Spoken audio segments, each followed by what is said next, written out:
We are live. I am about 2 minutes late. I apologize for being 2 minutes late. I lost track of time the last 10 minutes there. Uh, we'll go ahead and give people a chance to get connected here. Um, I was digging around in the safe, grabbing cans that we might need or talk about, a couple host guns and whatever that might come up. So yeah.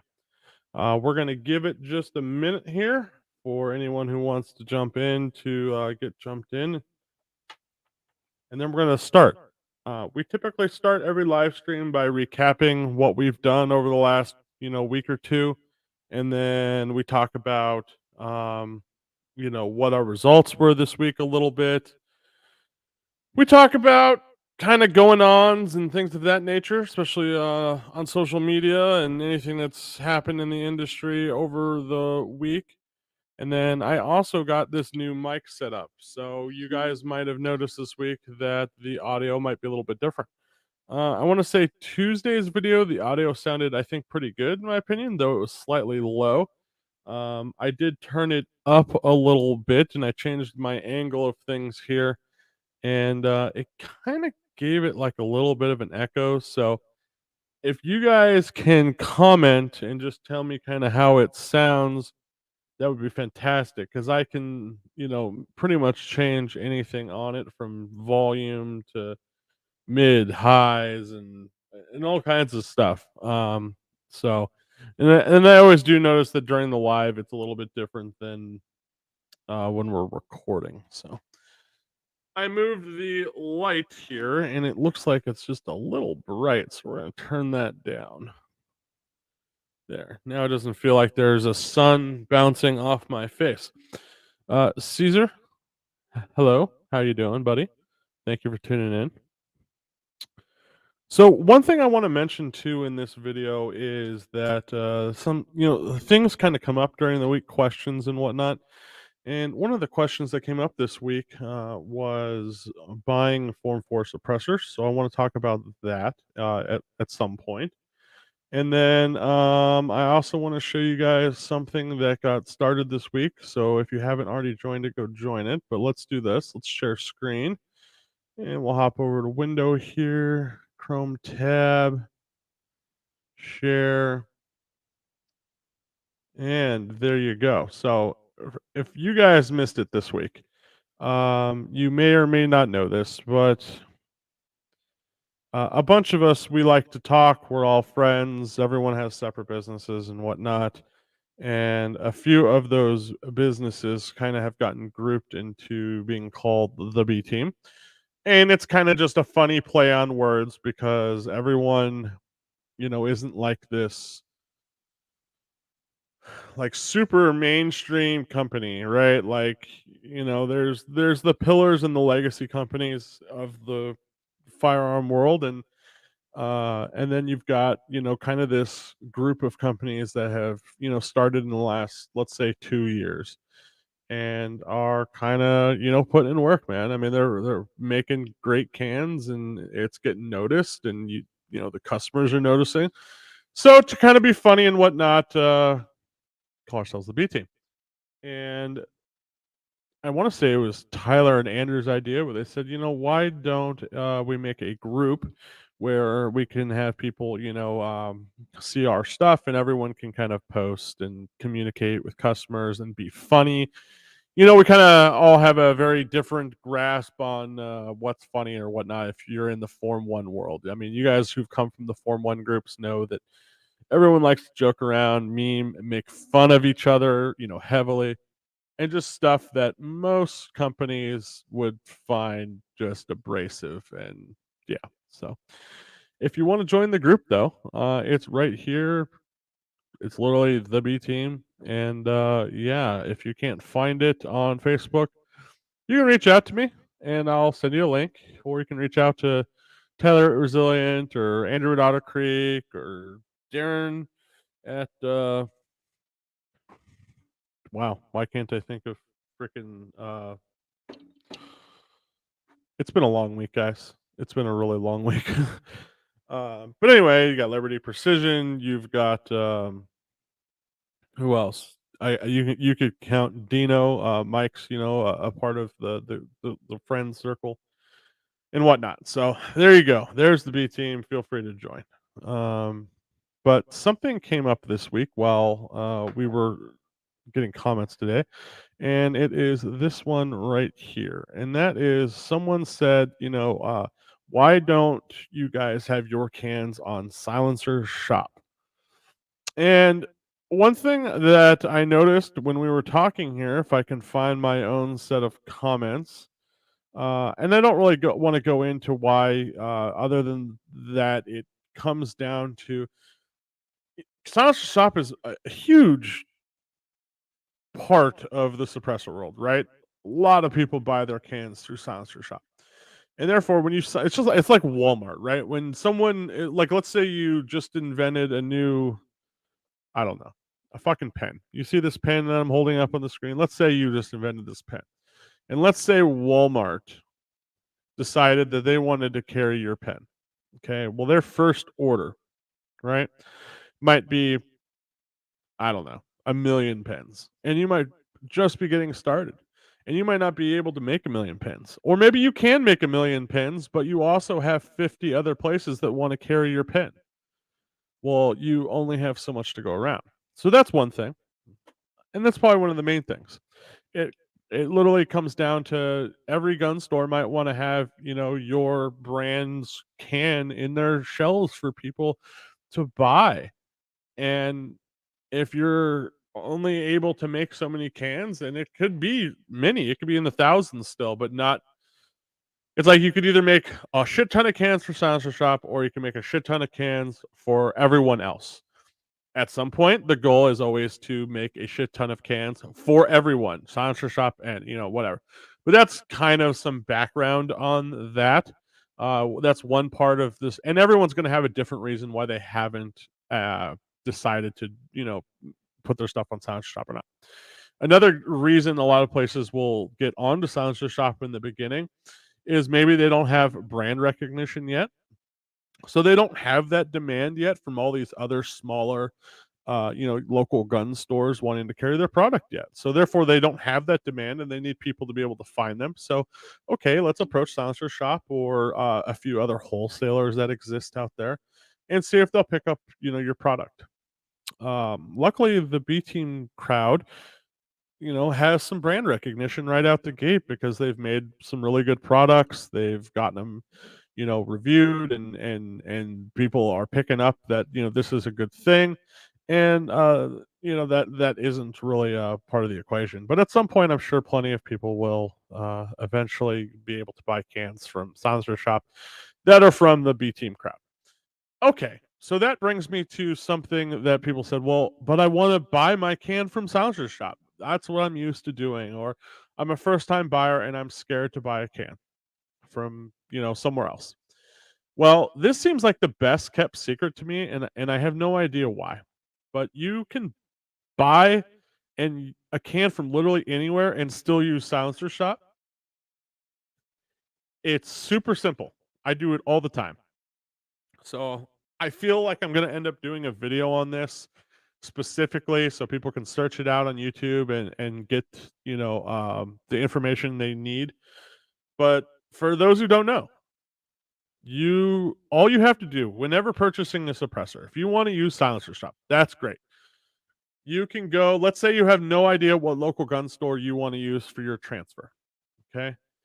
You can go on the Silencer Shop website and you can find, whatever gun store it's going to make you pick when you create your account, and select that and make yourself a Silencer Shop account and all that. Great, fantastic. Now you know where you want to have your can shipped, and who's going to be doing the process work through Silencer Shop. That shop that you're picking is a Silencer Shop dealer, right? Okay, well, Silencer Shop, when you go on their website, maybe they don't have the can you're looking for. Doesn't matter. Go find the can you're looking for. Whatever website in the world has it, or you're getting direct from the manufacturer or whatever. You buy that can from wherever. So let's say, oh man, it could be someone who does something similar to Silencer Shop. It could be, let's say, Capital Armory. Okay. Maybe you don't want to do your stamp through Capital Armory. No big deal. All you do is you find the can you want to buy and you buy it from that website and you tell them where you want it sent. And that company is going to do a Form 3. You have no involvement in any of this. And they're going to basically transfer it over to your local gun store. Now, remember, that local gun store you picked is a Silencer Shop dealer gun store. So then you're going to go on the Silencer Shop website, just like you would have before, just like you have to do already if you're buying from Silencer Shop. And you're going to put a $200 tax stamp in your cart. You're just not going to put a suppressor in the cart. And you're going to check out. And then, you can use the kiosk and do your prints if you haven't already and all that nonsense. Okay? So now you have this stamp, this Silencer Shop stamp ready to go that you've purchased. You've got this suppressor you've purchased from somewhere else that's been sent to your Silencer Shop local dealer, just like it would have been even if you did it all through Silencer Shop. And then they're going to call you and say, hey, I got a suppressor here, or you can call and, once a week or something and check to see if it's come in. And then you're going to go into that local gun store just like you would have had to anyway with if you would have bought it straight from Silencer Shop. And you're going to say, okay, hey, there's my can. Congratulations. Thank you. I've purchased a stamp already through Silencer Shop, and I need to go ahead and get this Form 4 transferred. And then they're going to do everything exactly like you would have anyway through Silencer Shop. And that's it. You just follow the normal Silencer Shop procedure. There's a caveat to this too. Let's say you hadn't already gone and purchased the stamp through Silencer Shop. Some gun stores, that's literally what they'll do. You'll walk in and say, okay, here's this can that I had transferred to you guys, and they'll go, okay, well, let's go on the website and purchase, a Silencer Shop stamp and get this transfer going. There's a gun store here in town to me. Literally any can, even in their case, it doesn't even have to be a can that they, got from Silencer Shop or any distributor. They're still transferring it through Silencer Shop, right? You have to think of the transfer as like its own entity and the can purchase as like its own entity, right? They're like two separate things. So you can buy any can from anywhere, and as long as you select from whoever it is you're buying it from to send it to a dealer near you that is a Silencer Shop dealer, the rest you can literally do exactly like you would through Silencer Shop. So you don't have to be only buying cans that are on that website. So there you go. Hopefully that helps some people out, and hopefully some people watch this live stream who didn't know that, and now their brain will go, oh my god, I can literally buy any suppressor I want even though all I'm comfortable doing is using Silencer Shop. Yep, you absolutely can. So you want to be Team Can? Find it from anywhere and just have it sent to your local place. And I know that even sounds kind of scary, right? Like, do I got to do all this weird paperwork or try to facilitate FFL paperwork? Nope. They'll do it. They'll email each other and all that. Maybe you have to help a little bit by, sending one single email and going, hey, let's say my local gun store is Billy Bob's. Hey, Billy Bob. This weekend I was on the internet and I saw an RS9 at Joe Schmo's website, and I purchased it and I told them to send it to you. Here is Joe Schmo's email. Can you please send your FFL? Thanks. That should be it. Should be that simple. It's been that simple anytime I've ever done it. So hopefully that helps. But anyway, I'll probably end up doing a video on this very thing. That way it's on its own, searchable, and on the internet at some point, because I do enjoy helping people buy cans. Okay, so by the way, if you guys have questions, feel free to ask them in the question thing. Here is the part of the video where I like to do a recap on everything we've done over the last week. Now, last week we did not do one of these live streams. Last week was just kind of screwed up, man. The weekend before I got called into work unexpectedly, so then that pushed back all the weekend I have, to get ready for our videos for the week, and it one little thing out of after another kind of gets us out of whatever. But so not this week, but last week we did the tabletop review and introduced the members here to the Diligent Defense Company Enticer S. Here's the Enticer S, right? If you want a comparison, here is my Turbo K clone can. So basically, this is a same kind of size and spec as a Turbo K, but I've used my own internals and all that. So this is 6.75 inches, same OD. Both are 1625 here. So this is slightly bigger in OD than the Turbo K, but that's because this is a tube can, not a welded core can. So I'm just shooting for the same internal volume. Friday, we were supposed to have done the metering of this. Instead, we did, what did we do? I forget now. We finished something up. Shit, I can't remember now. And then we skipped the live stream.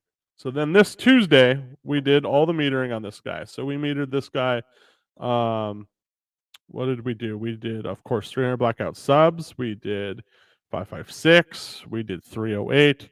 We added it to our ranking system. We looked at where it landed, on all the cans we've done so far in multiple calibers. Because so far for the Enticer S, all you guys have had access to is, I want to say, just 308 data from Pew Science. So now you've got 556 and 300 blackout subs. I know we got the 300 blackout data on the L. I don't remember if the S got published. It might have, but now it's all published with us too in rank. So now you can see how it performs versus our Form 1s. And then the other caveat to this was, we had just done the Brevis. This is one of my Form 1 cans that we did. It's got some selective venting and things of that nature. Very interesting. This is an S can as well. So this is 6.3 versus 675. We were trying to get some more S cans on our rankings as well. So that was another kind of box we were checking by reviewing the Enticer S. So we got that done. And then today, we published the last batch of data on this guy. We called this the Beast can. This can is 11 inches stem to stern. We built this guy here for a multitude of reasons. One of them was because we wanted to just make the most silly suppressor we could to run subs on. The second was I wanted to use it to do a video on some of the techniques using to build just dedicated subsonic cans. Then this also clicked or checks the box of one more data point on where is the max effective size for a suppressor before it just stops making sense to make it longer or add more cones to it or whatever. I also just did a big study that I haven't published yet, where I took all of our 9mm cans recently and their cone counts versus their suppression, muzzle and at ear, and did a cool set of graphs and stuff. I just have to turn it into a video. We'll be publishing that soon. But there's a real clear sweet spot that's kind of cool, and I can't wait to show you guys. At some point, I'm going to do the exact same thing with the rifle data. So this is part of it. So before we had done 300 blackout subs, 300 blackout supers, 762 by 39 subs, 762 by 39 supers. I got people asking me, hey, are you ever going to publish 556 or 308 data on this? It'd be very interesting to see, what those do with this long 14 cone 11-inch can. So we took the opportunity this Friday to go ahead and publish that. So today it's out there, it's done. You're going to be able to, it's on. I went ahead and put it, where you can see where the performance was ranked. And then the other thing that was kind of neat that we did here was that using the 3 different styles of cones we used in this, we have a few other shorter cans, right? Like 8-inch cans that use the same series of cones. And we looked at, okay, those cans landed here performance-wise. This can utilizes those same cones, so where does it land, right? So I think it was pretty interesting stuff. We also caveated. We did a few other kind of tidbits that we added in, like some of our stuff we shoot on 10.5 inch barrels, and I used, like on the 300 Blackout, I used my 7.5 inch barrel as well. So we kind of got to see that barrel length difference on top of comparing it to, our control can, our LN can, which does really, really well. We shoot everything versus it. We look at the difference. We rank every suppressor. So we have now our whole big rankings database where you get to see, how everything performs. So it's been a very good thing. And it's been cool to see how the results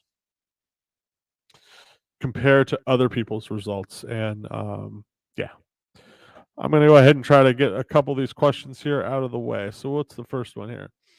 Dude, thanks for all you do. You single-handedly got me into the science of cans. You ever turned titanium tube? I've recently become a machinist. Oh, you're asking me about actually machining one. Manual machines with access to a Haas mill and lathe. Yeah, don't be scared about tie. Tie is actually extremely easy to turn. 17.4 is much harder to turn. The biggest thing you need to do is make sure you're taking a depth of cut that is getting ahead of the work hardening. Okay, because titanium work hardens, and it's probably one of the most important parts. Second is getting finding an insert that works well on tie as well. And there you'll get into some issues sometimes because you're new to machining. So I'm assuming you don't already kind of know this. You can find, an insert that says it's rated or, recommended for what your actual application and end up finding it be dog shit. It just happens sometimes. So if it's cutting like shit, try something else. The biggest problem is if you're talking about tubes, is you're probably talking about at some point doing tubes that are, let's say, over 6 inches, and deep boring is incredibly hard. And deep boring is going to require a very expensive boring bar if you've never seen one. They're super long. They've got a lot of them are fluid filled, and that's kind of the only way you're going to be able to deep bore pretty much anything. Is and I'm talking like those boring bars are like $2,000. So be prepared for that. Um, what else? So I mean, you can always do like a composite tube, right? Where you're doing like two sections of tube that then you're gonna, let's say, thread together or something like that. I mean, there's lots of creative ways to get around that if you don't have access to certain things. The sky's the limit. Um, some people turn to doing a welded core can. That's easier said than done. Trust me. You can't just get your MIG out, and even if you have a TIG, like it's not just okay. I'm going to go weld these cones today. It takes a lot of dialing in. But that said, that's why a lot of the sizes that we see in the world are what they are. It's not necessarily because someone sat down one day and said the best performance is a 355 cone or whatever. No, it's that tubing is available in a 1360 ID, so that way the inner diameter doesn't have to be bored. That's what basically dictated the 150D cans was that very thing. Um, because probably the hardest part is boring the insides of cans. You could also, if you have access to a line bore, I mean, that'd be a good thing too. You can make one. I've been thinking about making a nice long line bore for one of my lathes, just to do very longer pieces of tubing. But the other technique you can do here is you can make, let's say 6 inches of tube, right? This will be the part that holds your cones. And then you have the part that's like your blast chamber, and then you can mate at that point, right? But yeah, so I don't know if that helped at all. Hopefully it did.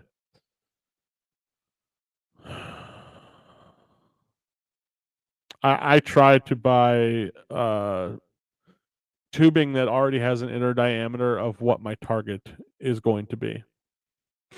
And then I can machine the outside or whatnot if I have to, or and thread the ends, of course. But trying to bore the entire inside is a giant pain in the ass. How is flash and gas enticer SKN? So, um, I don't know if you want to use this metric or not, but you can use like Pew's Omega metric, right? So something like the Nomad was like a 5 versus an Enticer L at like a 2.25 or something like that. So there's one, open source metric right there for you if you want to understand. So an SKN inherently already is going to be fairly low back pressure just because it's not super long, doesn't have a ton of cones, right? But the Enticer S is going to be less back pressure than like a Sandman or anything like that in the same size. I haven't had any issues at all. If you watch the review, I mean, we talk about what I'm experiencing from that front as I'm shooting 5.56 and 300 blackout and zero problems. So, and then as far as flash, it does really well actually on flash. We're probably a little overdue for another flash video. We did a bunch of muzzle device testing not that long ago, but I did a bunch of can testing. I just didn't publish all of it. But we're probably due to do another series now that we've got a couple cool cans that are probably really worth shooting at night on for you guys. So I'm gonna probably pin that down as a topic for one of the weeks here coming up. But yeah, it does. I mean, it does well on Flash. It's not gonna be. It's not like I think the Helios, and I really like the Helios, is gonna have way more Flash than the Enticer does. Um, I mean, that's part of that nature of having a gas bypass, right? Where you're bypassing a bunch of cones. It just is what it is, and that's just one example because I know there's a lot of flash testing out there that you can go probably Google and find, which would be on like the Helios and whatnot. Because I know Andrew did a bunch of it to try to give you some metric you can like look up right now. Doing hoop stress calculations for grade 9 titanium standard 1360 ID 150D tubes, it seems like the safety factor is pretty low around 2. So hoop stress calculations are absolutely worthless on a non-sealed device. I wouldn't bother. They're not going to tell you literally anything. Um, Heat is what kills suppressors. Okay. Um, and you're looking at, I mean, shit, man. You could take a 150D can, titanium can, with a 1360 ID, and unless you're like putting a super small blast chamber in it, or and like maybe you're not clipping cones, so you're making it super restrictive, you can shoot, all kinds of crazy shit on it without it blowing up. Okay, like I don't know if you have watched, like Andrew's been shooting his 300 Win mag. He chopped it down to what 12.5 inches just to do silly stuff like that kind of testing on a lot of stuff.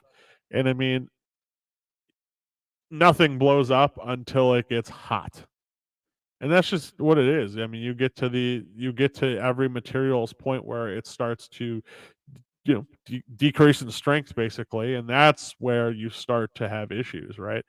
um,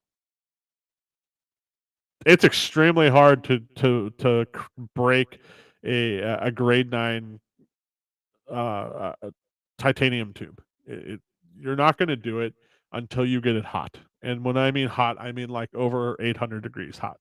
So yeah, I wouldn't shoot. It's generally accepted that you don't have to step up from 150D from a strength point of view, like being that like your only metric, until you get into the Magnum stuff, and even then, you could still use the 150D. You would just increase your blast chamber some.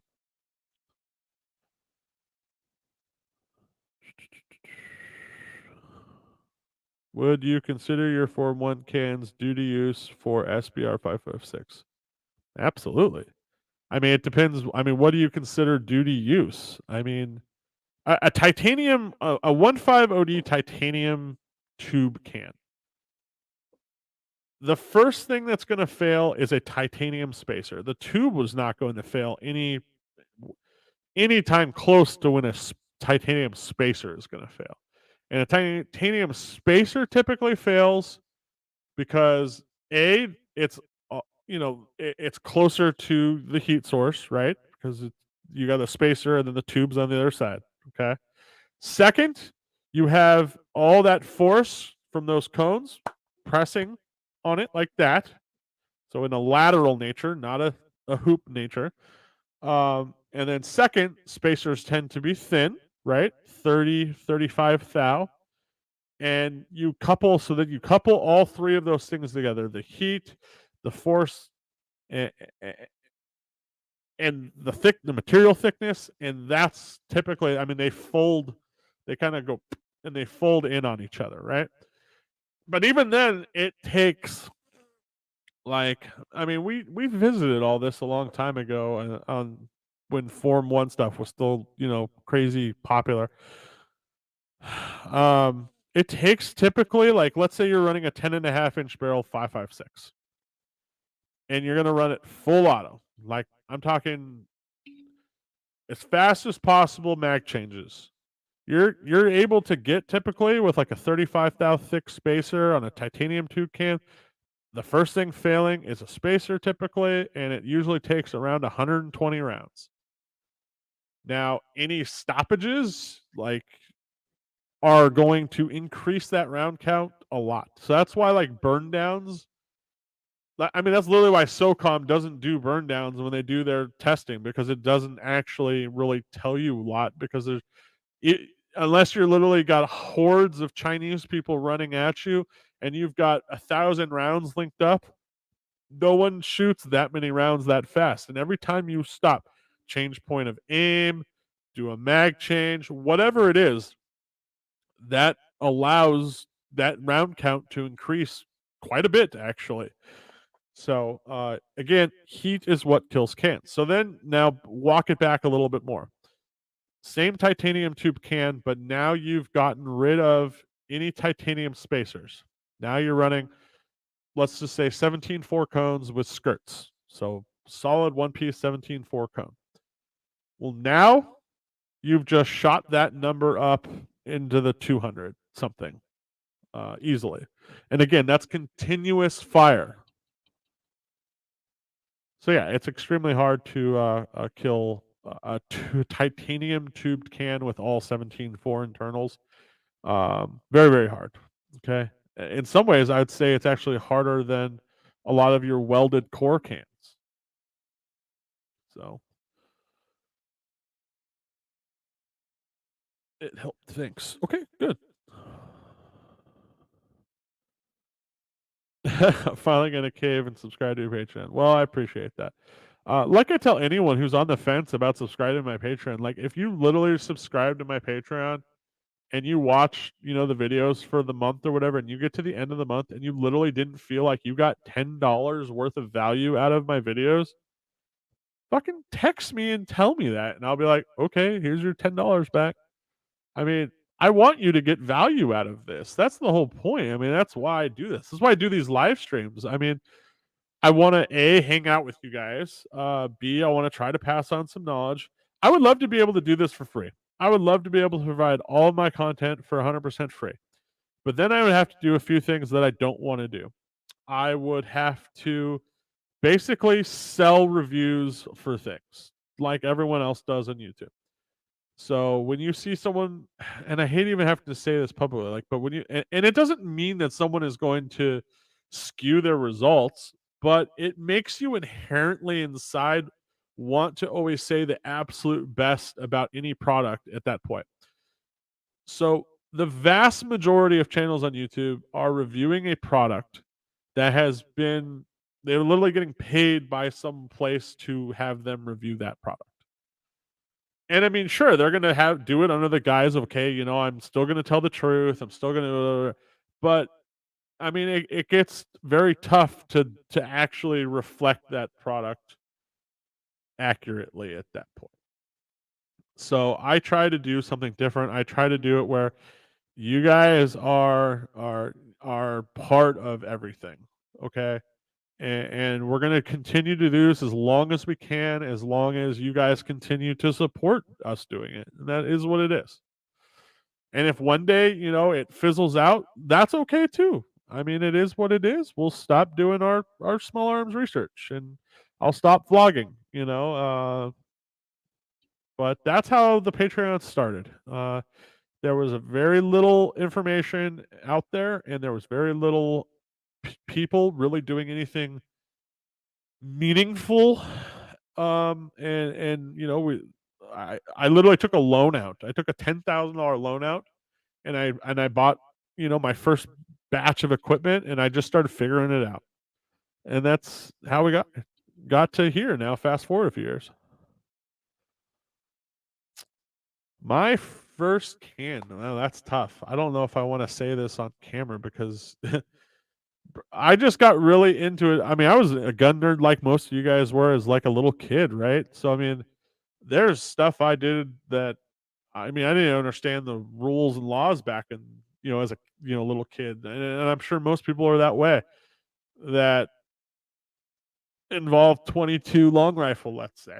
You know. So fast forward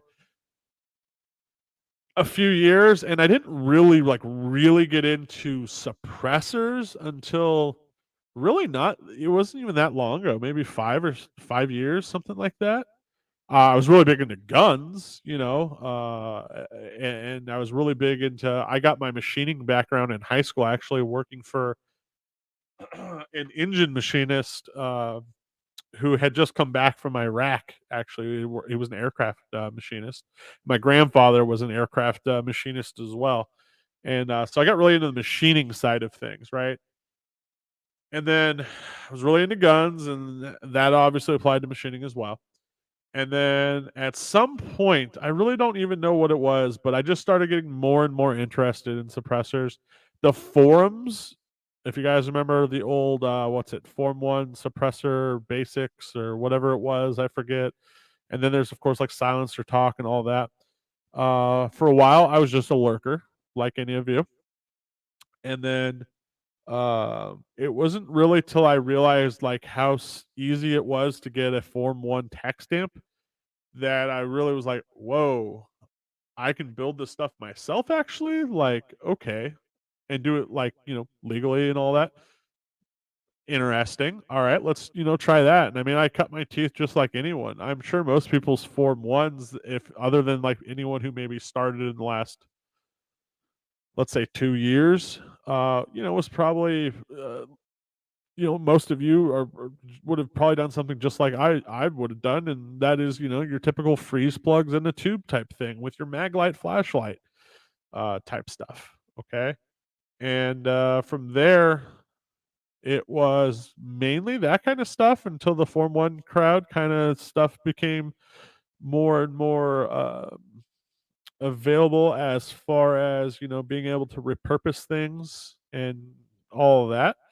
And then, like anything, it just kind of took off, right? And I got even more and more curious, and I just went more and more down the rabbit hole. And then one of the things that always upset me as we would be on these forums, right, was that everyone would have recommendations for stuff like, what spacing should I use on this, or this. I remember one of my favorite ones that was always said was, this Form 1 can is as good as the Omega 300, right? Or you're always trying to beat this Omega 300 was always a big one. And but no one ever had a way to actually know if they truly were beating something like an Omega 300, right, for suppression. And no one really had a way other than to go out and, so then I started with build cans, and I'd go out and I'd shoot them, and I would try to just listen to them, and see. And I mean, God, you would chase your tail a lot, right? And then finally, I just got fed up one day, and I started researching,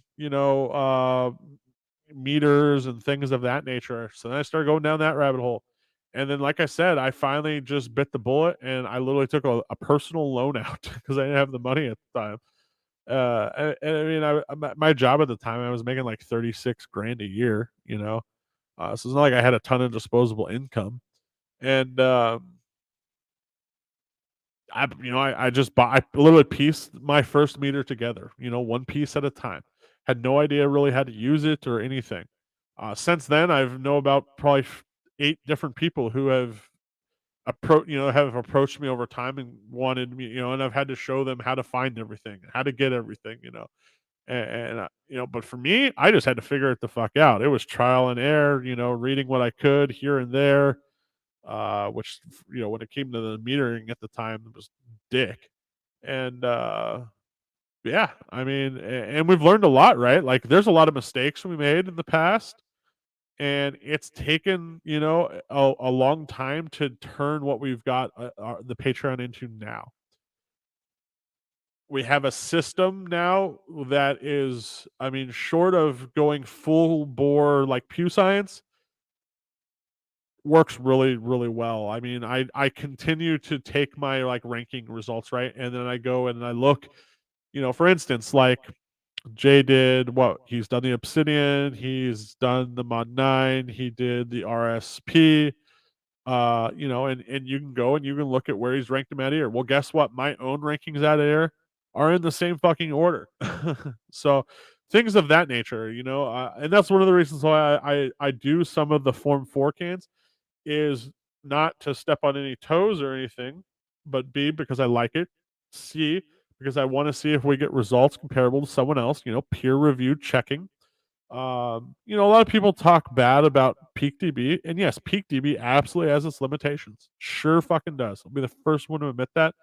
But I've also worked out kind of a little system and a different way of looking at it that has made it successful. And for 20, 30 years, people used the same things and didn't really ever do anything great with it. And I think it has a lot more to do with just that they didn't really understand or whatever. And we've kind of molded in it all into something useful, and it works. It really works. It works. I'm sorry, but I should say my little system works, and it's a mix. It's a mix of actually graphing out all the data, using control cans to go up against, looking at gas ejection patterns, using my raw what I think and recording, okay, this is what I think as I'm shooting it, putting it all together, looking at patterns between the muzzle numbers and my uh at ear number, like, it all comes together. And yeah, so it's not easy. It's actually pretty time consuming. But we have a lot of fun doing it, and it has worked, and it's definitely got us somewhere well further than we were where we were before. Before I started doing this, it was shoulderless 60-degree cones, and that was the bee's knees. And I mean, things went pretty far.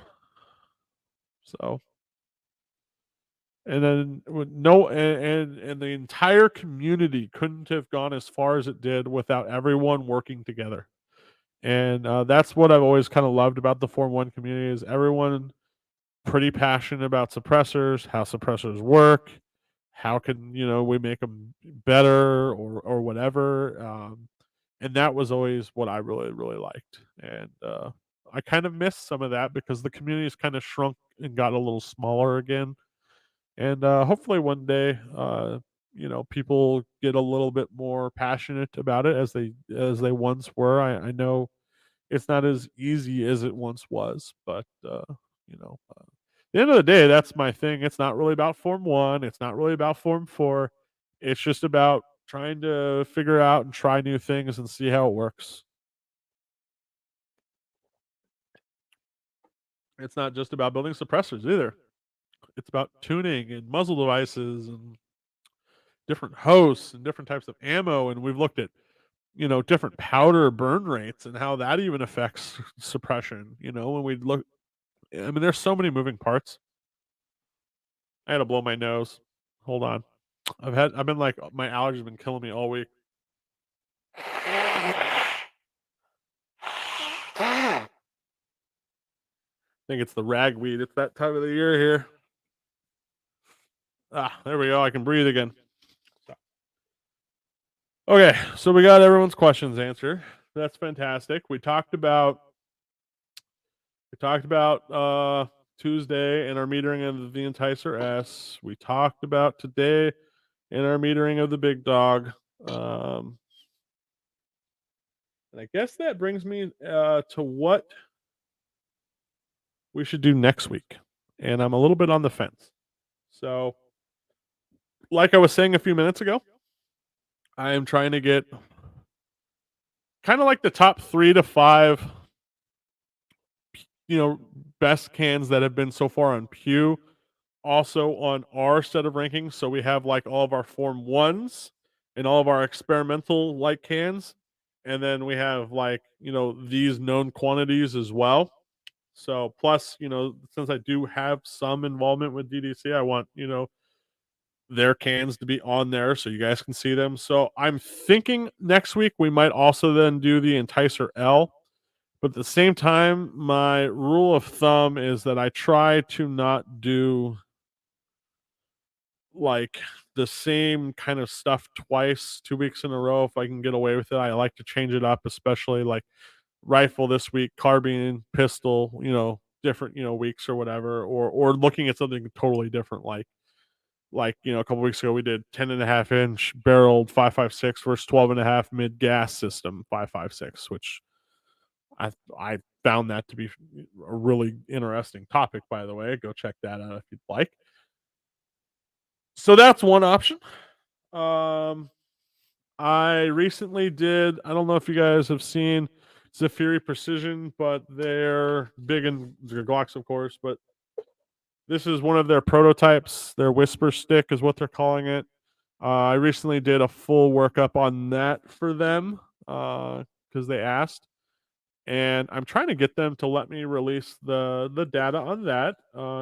Did well, kind of like they're kind of competing with the Omega 9K, so another kind of smaller, suppressor. So maybe they'll let me, maybe they won't. I don't know. I think they're hesitant because it's a prototype. They don't want like one set of data out there versus what the actual final product might end up being. I don't know, but I did ask if I could even say that I'd been in possession of it. And they said yeah, that was fine. Just don't go any further than that. So that's as far as I can go. But I would like to show you guys some of that kind of stuff too. Some of the other things I do that you guys don't get to see, which is a lot actually.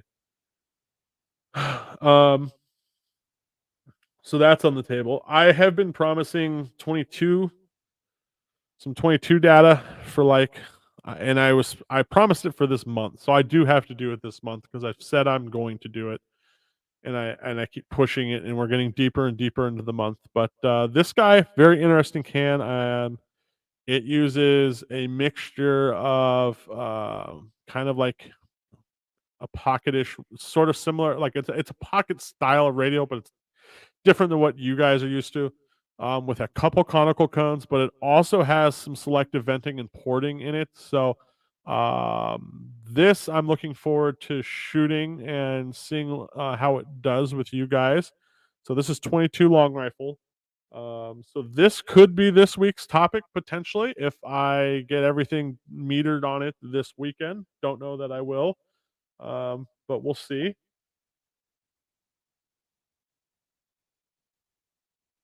This can here is a carbine can. You guys have seen it on 350 Legend. It's got the very unique mushroom cone in it. It's had the clips and some of the porting touched up a little bit, and I haven't gotten to shoot it, since that 350 Legend video. And I really want to run it on 9mm and get another carbine, 9mm carbine can on the channel. So that is kind of tentatively in my head. Um, and then I really have been wanting to do a video where we look at some popular 9 millimeter bore cans like we've been, but on 350, Jesus, on 300 blackout. I want to shoot some of these 9 millimeter cans, Form 4 cans, especially on 300 blackout, because they're like, when you go and you look at things like, let's say, the RS9 or the Mod 9 or the Obsidian or whatever it is, right? Super popular Form 4 9 millimeter cans up there. Lots of videos on them being used on 9 millimeter, but a lot of people look to use some of these cans on other things than 9 millimeter, and there's virtually nothing on that topic. Nothing real, concrete. So I'm thinking about doing a video 300 blackout on those particular cans. So I could potentially work on that for next week. Though that seems like a bit deeper of a topic. I don't know if we could do it all in a week. And that's what's kind of on my mind at the moment, at least. Another little tidbit here: the Strybog SP9A3, probably, in my opinion, one of the most underrated 9 millimeter carbines out there. I was just talking about this with Kevin. I don't know if Kevin's in tonight's chat or not, but he was shooting his AP5, aka an MP5, the other day versus his Strybog, and we're both of the opinion, like, dude, in a lot of ways, more fun to shoot the Strybog than the damn MP5s. So, not the A1, but the A3, which has the delayed blowback feature. But if you're looking at this one, you might notice something, and that is the barrel is short. So I just chopped the barrel. I just had the barrel chopped, I should say. I didn't do it myself. I had Jason do it.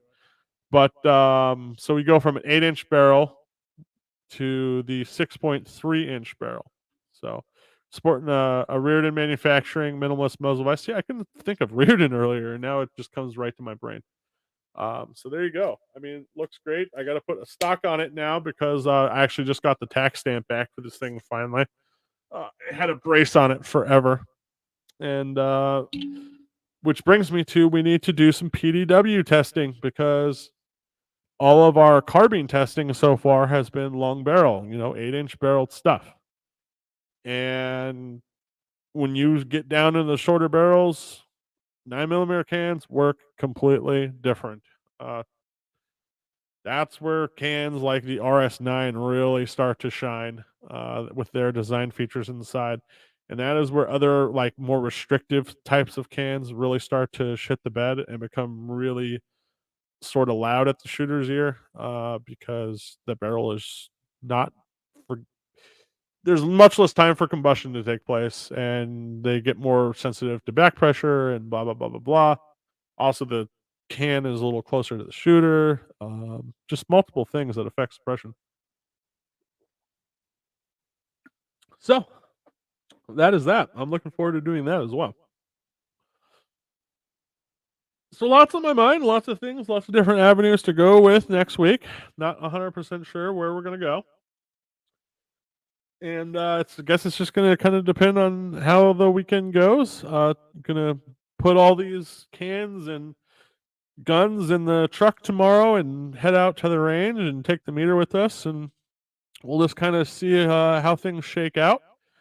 And you guys will know on Tuesday when you get the Tuesday video. So we'll see what happens here, which way I ended up going.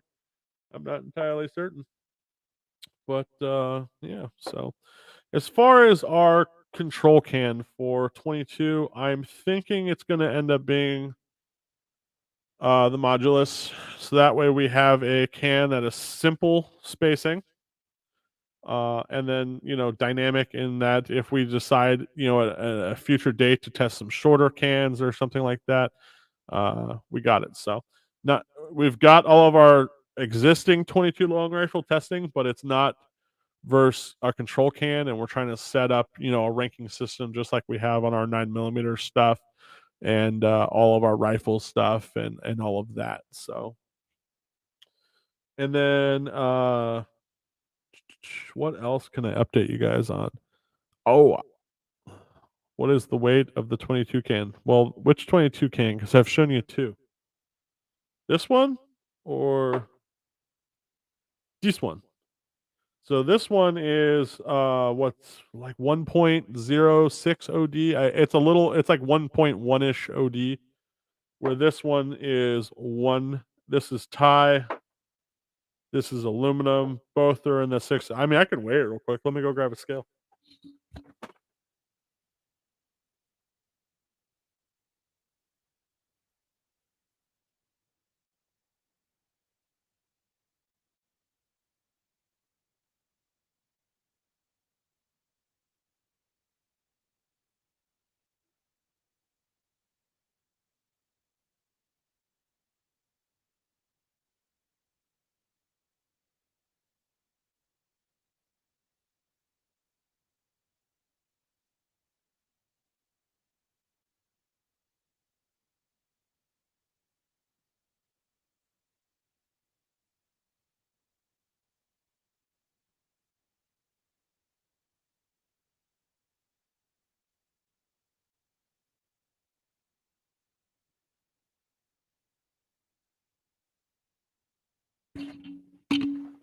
All right, we got a scale here.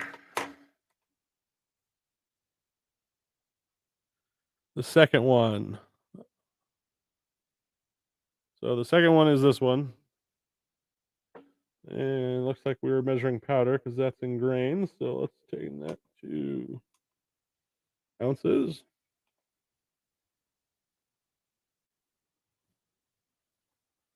So in a full configuration, this one is 5.45 ounces. And then this one, which is bigger, is 6.25 ounces.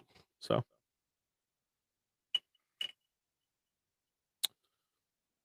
just like that.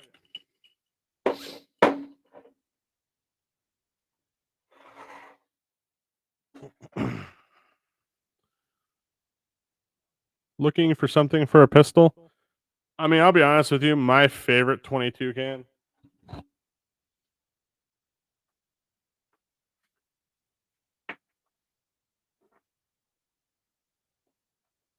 is this little guy right here. I know you've seen me post about this can a million times on like Instagram, and I'm pretty sure we have data on it on the channel. But this is 1 inch by 3 inches. It is a clone can of Echo Machines. One of his cans. Here, I'll even show it to you.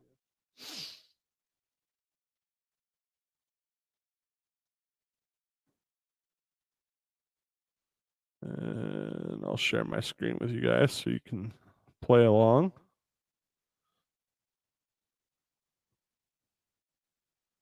Chrome tab. Which one did I use? That one right there. Okay. All right. So Echo makes this little guy in a Form 4 can. So let's see. Our suppressors. No, I think I want to be shopping. So let's go to store. Yeah, there we go. Suppressors.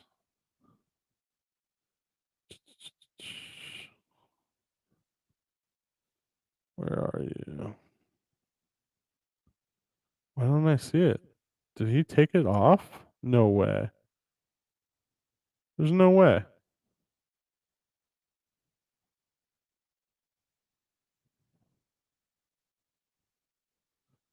Show all results. Let's do that.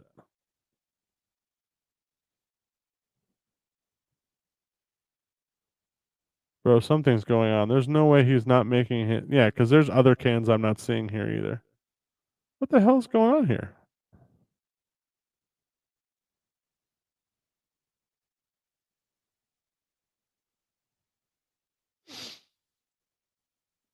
Well, it's called the Ocelot Micro.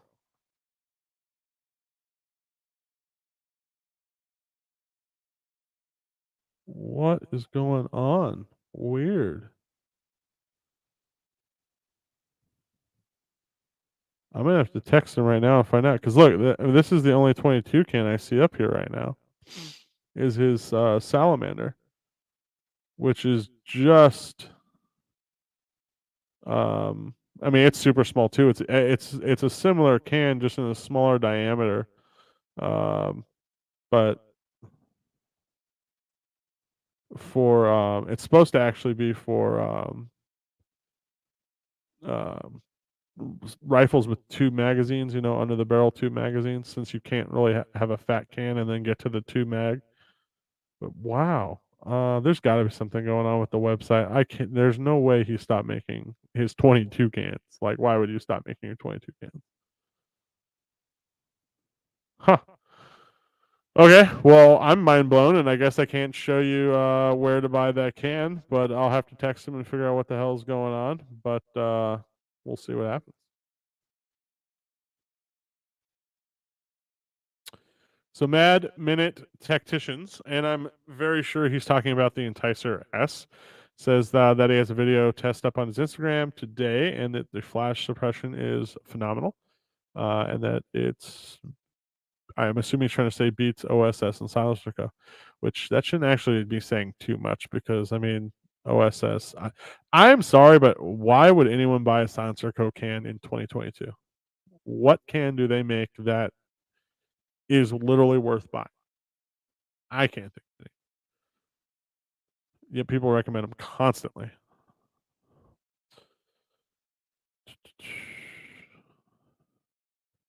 Are you planning on doing a deep dive on the Otter Creek lithium? I already have an RS9 in jail, but I'm looking for a can for another pistol caliber carbine.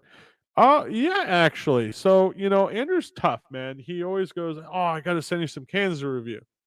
And then he pretty much forgets to send cans to review a lot of times. Um, so, and then we all kind of like share, like, right? So, like, let's say Liberty has, a lithium right now. So then we go, "Oh, send us a lithium to borrow real quick," and then we shoot it and then we send it back.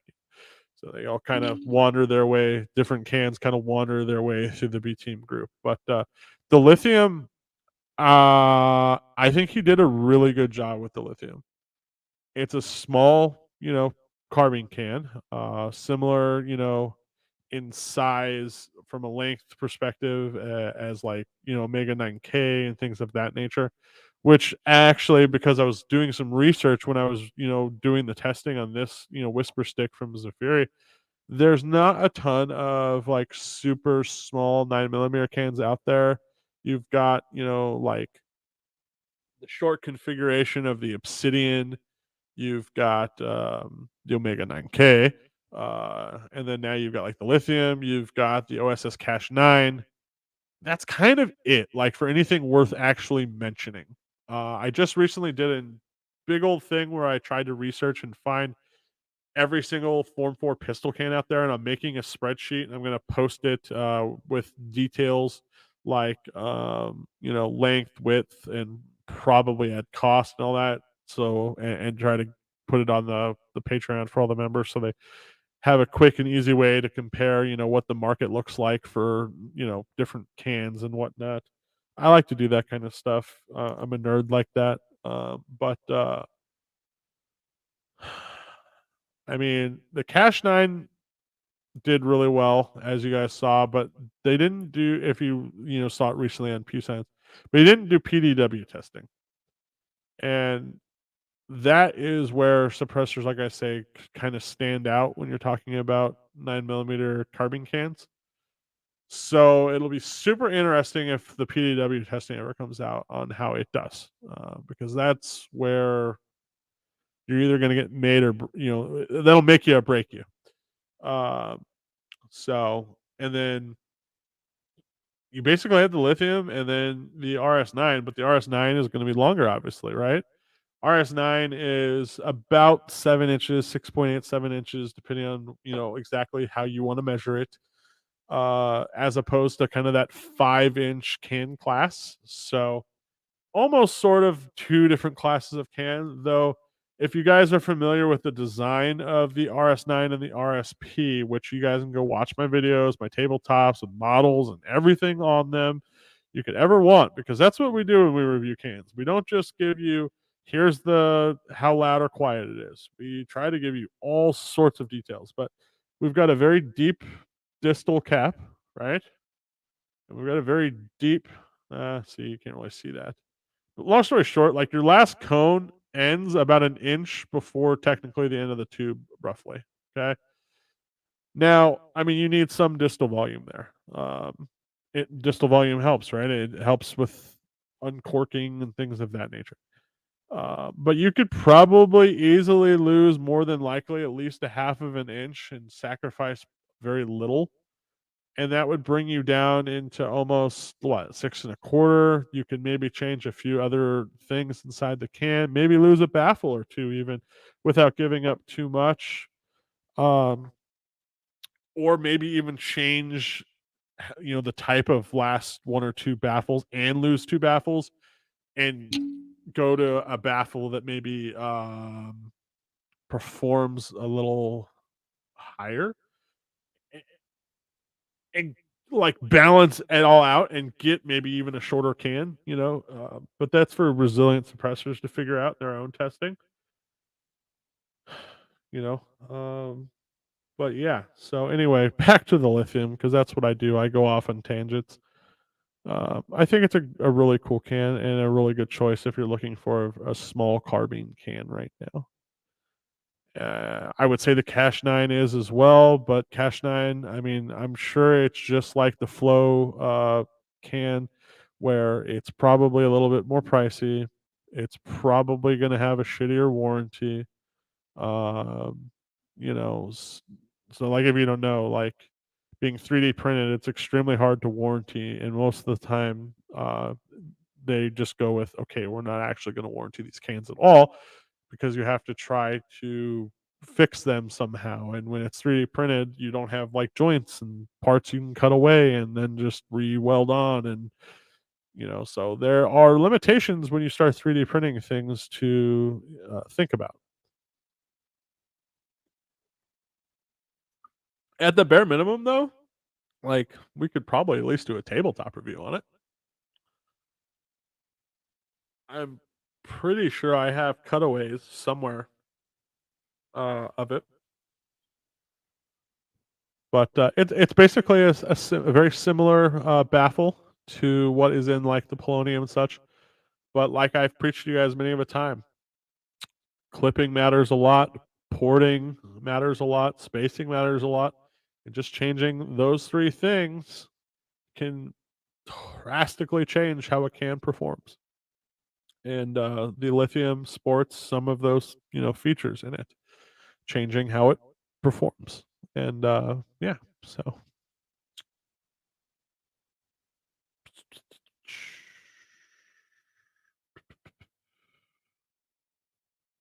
I think that is all I've got at the moment. So I am so anal about this Enticer L, though I did scratch it the other day. This is probably the only can because I just love how it looks so much that I literally stick in an old sock because I want to make sure it doesn't get fucked up. Like, that's how much I like this can. The Enticer series of cans is amazing, and the Anthem series is amazing. We earlier today, Resilient Suppressors had their live stream on Instagram, and one of the things that came up a lot was like 5.56 cans, and literally, people are like, "Well, what's your favorite 5.56 can?" And I mean, Tyler agreed with me. It's not a 5.5 like the Anthem S on 5.56 fucking claps. So does the K, and it's 30 cal bore can, and I can't wait for it to maybe go off on Pew Science because everyone looks to Pew Science at this point for that kind of groundbreaking information. Like it's almost like if you say it, it's not true until it's been whatever. But it claps, man. That's fucking a good can to buy. And I really can't wait for the DDC 5.56 can to come out because it's going to clap too.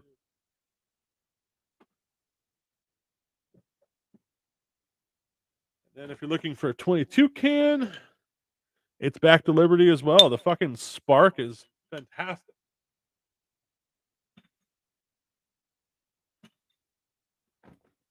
All these companies have left the bar so low for so long.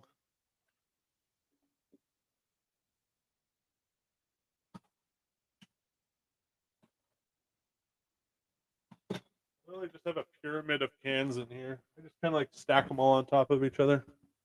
And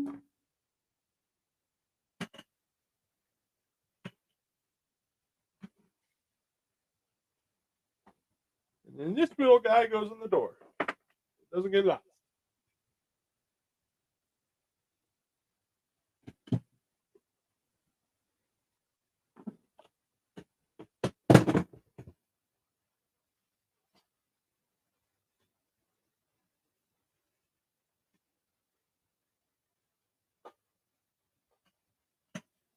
We'll throw this one on it.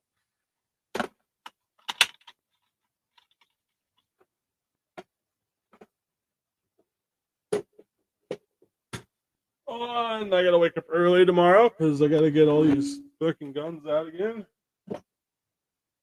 and get ammo. Oh, that reminds me, I gotta load some ammo tonight. Fuck. Well, I should probably go do that, guys. I'm sorry. So I've been doing all this 6-ARC testing, and I went to a very fast powder since I'm running a 12.5-inch barrel to see if I could pick up some performance. And I went to the only thing I could find that was kind of in my metric of high to low, so like fast to slower. So I went kind of a little crazy to the low end because again, it was the only thing I could find, and I got some tack, and I lost about 200 feet per second. So yep, that's not going to work. Now I'm sure if I went to a much lighter bullet, it would probably be good. But with the 108s that I run, no, it was too fast burning. So I've been using CFE 223 because I've had really good luck with it. But the only other powder I have on hand right now that's kind of in again between my goalposts of what I want to try is I have some BLC2 and then I have some H4350. Now 4350, I mean that's what I use for like that and 6.5 Stayball for 6.5 Creedmoor. And I'm pretty sure that's slower burning than CFE 223, so that's more than likely with my 12.5-inch barrel not going to do anything for me. So I think BLC 2, if I remember, I'm gonna have to look it up here in a minute, but I think it's like 2 rungs on the burn chart faster. So that's probably worth trying to see if we can find a node and then see how fast it is, how it compares to CFE 223, and then if it's comparable or faster velocity wise, then actually see if we can work up something and see how it shoots. But I need to load up some BLC2 6-ARC tonight, then, so I can shoot it tomorrow while I'm out there. Which means I'm gonna take off here. So Clint, you're late to the party, buddy. But go ahead and rewatch the live, and we did talk about 22 a little bit in it, but I know you're a 22 freak. But everyone, thank you for tuning in, and if we have no more questions, I think I'm going to go ahead and jet on out of here. And I'm going to text Nick right now and ask him what the hell's going on with his websites. Because I don't see his cans, or at least not the ones that I want to show you.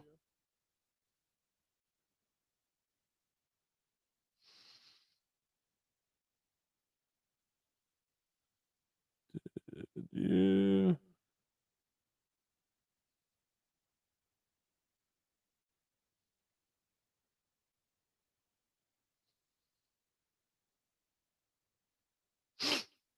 Hopefully it's just a website error.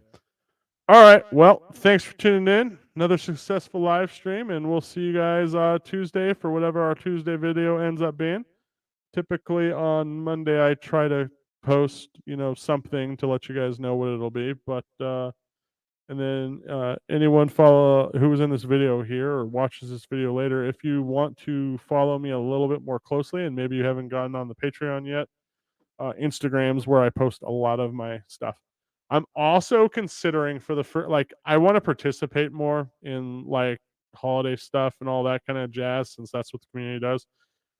I'm thinking for you guys on the fence about joining the Patreon, doing on Black Friday, like if you join the Patreon on Black Friday, I'll refund your money type of a thing. Therefore, you get to more or less have a month for free or whatever. I'll give you a month free basically is what I'm thinking. Like you'll join on Black Friday. I'll refund that immediately, and then when you get charged on the first of the month, December, I'll go ahead and refund that as well. And you'll basically get December and the last part of the last couple days of November to get to participate in the Patreon, see if you like it, basically risk free, and if you want to be a hopefully a lifelong member or whatever it ends up being. So something I'm thinking about doing on Black Friday. So I will post that announcement on my Instagram if we do end up doing that. Um, I'm pretty sure we will. If we don't, it'll literally just be because I forgot between now and then. But all right. Well, everyone have a great week or weekend. We'll see you later.